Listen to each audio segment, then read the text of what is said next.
You're watching the Speaker of the House blame Democrats for a shutdown while admitting Republicans controlled government when it started, claim Democrats are playing games while acknowledging a bipartisan bill existed weeks ago that Democrats supported, and then explain the real reason for the crisis. Democrats are afraid of their radical base.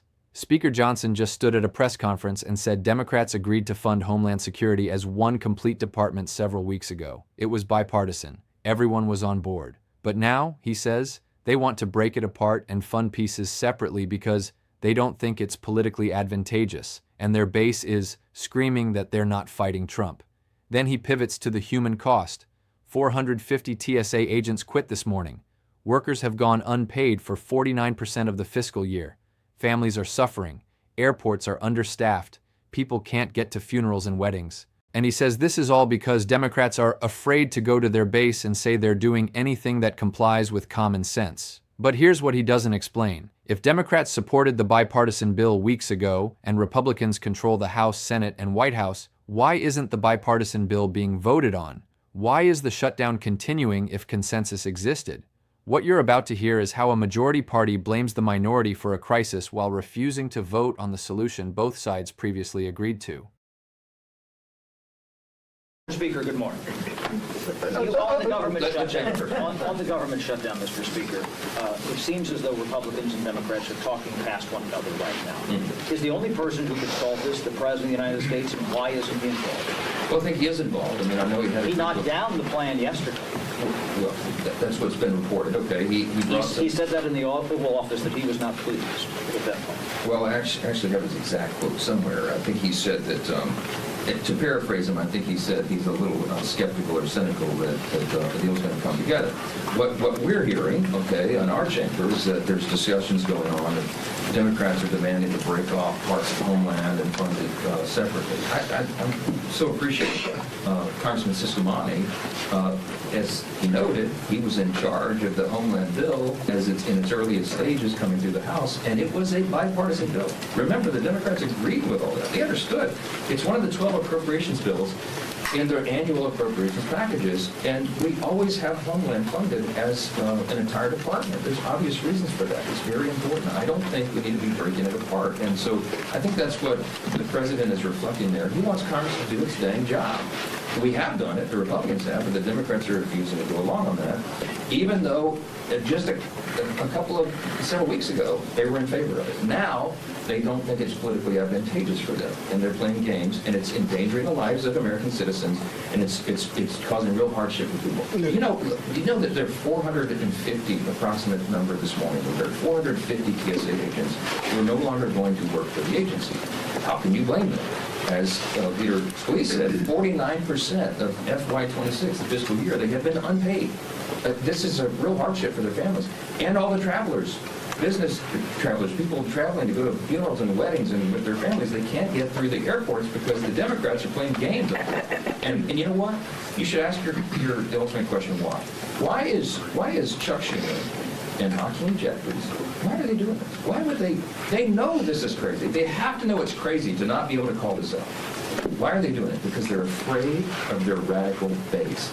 Boom, that's it. That's why they gave us the longest shutdown in history last fall, and that's why we're on the second longest shutdown in history right now. They are afraid to go to their base and say that they're doing anything that complies with common sense and their basic responsibility because their base is screaming that they're not fighting Trump enough. It's crazy. I don't know another word to describe it, and they're putting everybody in jeopardy, all the inconvenience and all the hardship for their own political skins. That's it. Mr. Speaker. What Speaker Johnson did in that press conference wasn't just blame shifting. It was a masterclass in how to acknowledge that a solution existed, admit your party controls all levers of government, and still make the crisis sound like it's entirely the other side's fault. If you understand what he says and what he doesn't say, you'll see how accountability disappears when the majority rewrites recent history. Start with the timeline. Johnson admits that several weeks ago there was a bipartisan Homeland Security funding bill. Democrats agreed to it. It was one of 12 appropriations bills in the annual package, funding the entire department as always done. Everyone understood this. It had bipartisan support. That's his own description. So the question becomes, if bipartisan consensus existed weeks ago and Republicans control the House, Senate, and White House, Why wasn't that bill passed? Johnson's answer is that Democrats changed their minds. They now want to break off parts of Homeland Security and fund them separately because they don't think it's politically advantageous. But that explanation raises more questions than it answers. If Democrats are in the minority in both chambers, how can they block a bill Republicans want to pass? The House doesn't require Democratic votes to pass legislation. The Senate can use reconciliation to bypass filibuster for budget bills. So what's actually preventing the bipartisan bill from getting a vote? Johnson doesn't say. Instead, he pivots to motivation. He claims Democrats are afraid of their radical base that's screaming they're not fighting Trump. That's a psychological explanation, not a procedural one. Even if true, it doesn't explain the mechanics of obstruction. How are Democrats, as the minority party, able to prevent Republicans from passing the bill they claim existed? Johnson never addresses this because doing so would reveal that either the bipartisan consensus never really existed, or Republicans chose not to vote on it for their own reasons. The human cost framing is strategic deflection. Johnson details real suffering. 450 TSA agents quit, workers unpaid for half the fiscal year, families in hardship, airports understaffed, travelers stranded. All true, all serious. But attributing this entirely to Democratic political calculations while Republicans control government is accountability laundering. If the crisis is as severe as Johnson describes, and a bipartisan solution existed weeks ago, the majority party has the power and responsibility to bring that solution to a vote. They haven't. That's a choice. The radical base argument is particularly revealing because it's a mirror image of dynamics within the Republican Party. Johnson himself faces pressure from his right flank that has repeatedly threatened his speakership over spending bills. The idea that only Democrats face base pressure that constrains their legislative options is projection. Every speaker navigates caucus politics. The difference is Johnson is framing Democratic base concerns as illegitimate obstruction, while Republican base demands are implied to be reasonable governance. Then there's the Trump involvement dodge. When asked if Trump is the only one who can solve this, Johnson says, "I think he is involved," and references Trump expressing skepticism about a deal. But being skeptical about a deal isn't the same as working to broker one. If Trump were actively involved in negotiations, Johnson would cite specific meetings, proposals, or outreach. Instead, he describes Trump as reactive, commenting on what others propose rather than driving the process. That's not involvement, that's spectating with veto power. The political advantage claim also deserves scrutiny. Johnson says Democrats don't want to fund Homeland Security completely because it's not politically advantageous. But what does that mean? If it means Democrats don't want to give Trump a political win, that's standard opposition party behavior. Every minority resists giving the majority easy victories. But if it means Democrats are blocking funding that protects Americans for electoral gain, that's a serious accusation that requires evidence. Johnson provides none. He just asserts motive and expects it to explain outcome.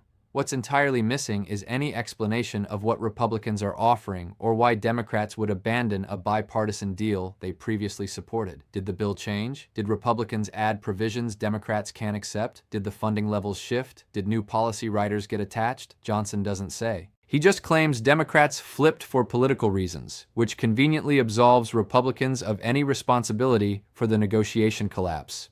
The "do your dang job" line is particularly ironic. Johnson says Trump wants Congress to do its job, and Republicans have done theirs, but Democrats refuse. Except Congress's job isn't just for the majority to pass bills. It's to negotiate, compromise, and govern in ways that can secure enough support to function. If a bipartisan bill existed and fell apart, both parties bear responsibility for why it's not being voted on. Claiming Republicans did their job while Democrats play games ignores that governing requires more than partisan assertion. If any of this concerns you, ask the question Johnson won't answer. If a bipartisan Homeland Security bill existed weeks ago that Democrats supported, and Republicans control both chambers and the White House, why hasn't that bill been brought to a vote? The answer reveals whether the crisis is really about Democratic obstruction or about Republican unwillingness to accept the compromise that bipartisan support would require.